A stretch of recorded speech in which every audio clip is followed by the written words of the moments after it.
Magandang hapon guys. So this time tayo palinis na ilalim ng mga aviark natin.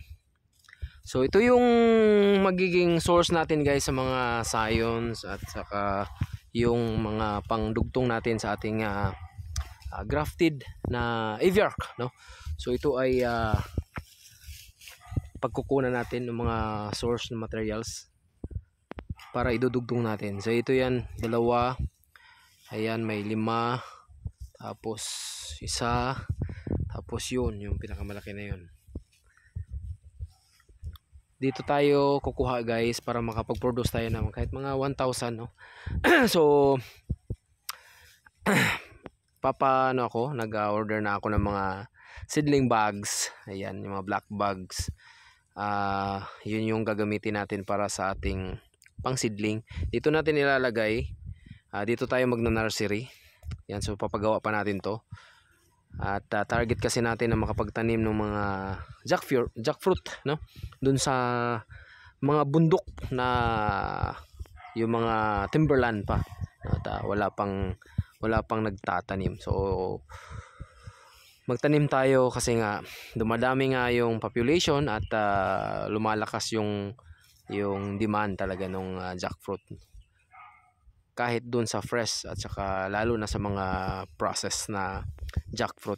Kita nyo naman guys yung napakalaking potential, no, nung agri sa atin, kaso wala ganong nagsiseryoso. Hindi ko nga alam kung bakit ganun. Meron namang maraming mapagtamnan pero walang halos gumagawa. So tulungan natin guys yung ibang mga farmers na makapag-produce ng maraming jackfruit, kasi kulang na kulang hindi tayo meron as per jackfruit industry, kulang na kulang at ilang percent lang, no? Hindi makapag-supply sa abroad dahil kulang yung supply, no? Kulang yung mga jackfruit natin. So hindi makapag-supply, hindi makapag-export kasi kulang na kulang. So dito gagawa tayo ng nursery dito.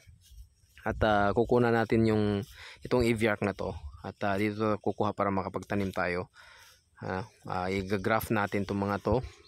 Mga science to, marami to, no? So medyo mahal na kasi pag bibili pa tayo ng yung naka-grafted na.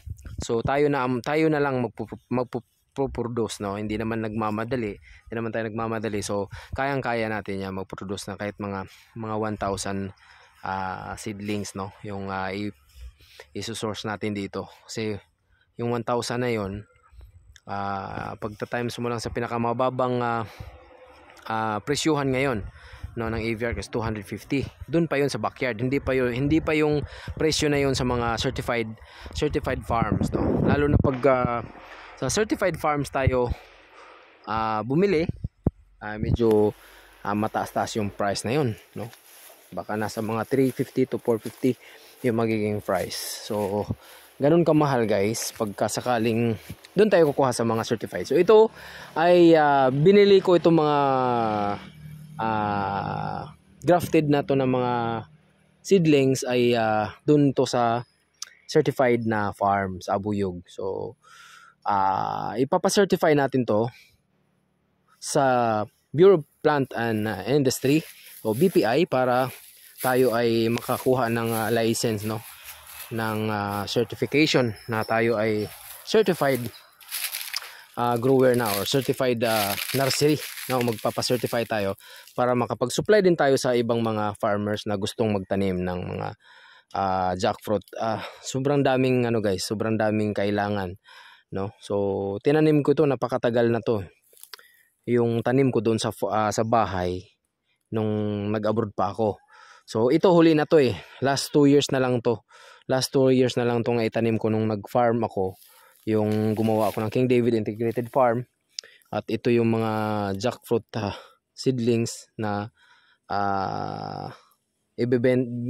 may nagpabili sa akin, kaso hindi ko na i-ship kasi nga kakadugtong lang nitong mga to So parang naawa ako, baka kasakaling pagdating doon sa kanila ay mamamatay kasi kaka-produce pa lang nung kasi nagkakaagawa na yung panahon na yun, no? anong year yun. Basta matagal-tagal na, nagkakagawa na ng mga seedlings. Wala nang stock, so pag may nagpapatubo, wala na, binibili na agad, so binabayaran na. So ito nangyari, kinuha ko na lang yung mga yon para magkaroon ako ng seedlings at ako na lang nagpa-matured at hanggang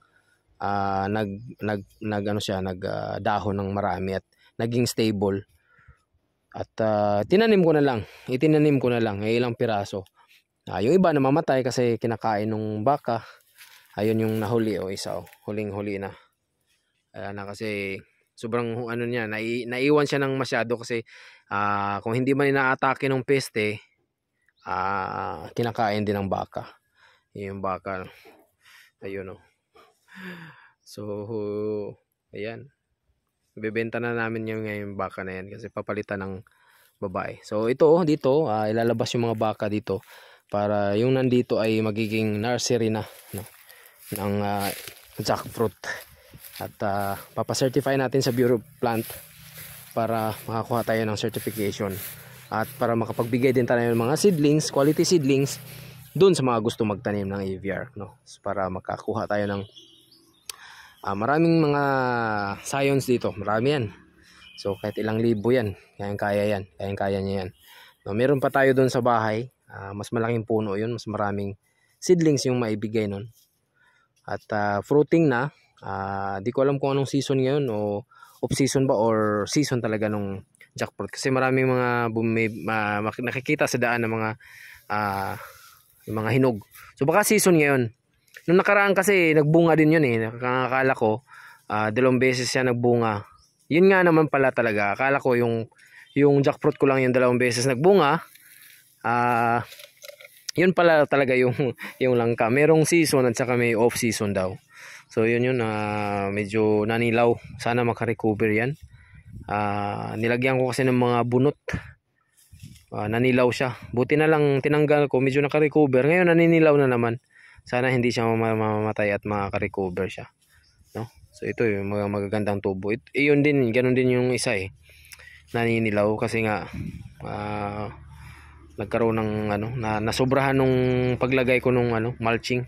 Hindi pala dapat, So ito yung mga may magagandang growth, 1, 2, 3. Tapos yung isa 4, 5, 6, 7, mga 7 lang yung magandang tubo.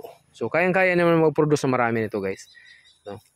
Saka magtanim pa rin tayo ng magtanim. Magdadagdag habang makakuha tayo ng mga science dito. At meron din tayong plan na bumili muna din ng kahit mga 100 para malagyan lahat yung area. So ayan muna, guys, at thank you very much for following, At in order na makapag benefit kayo sa aking mga vlogs, yung mga daily vlogs, may matutunan kayo, subscribe at follow for more. Thank you. Bye bye.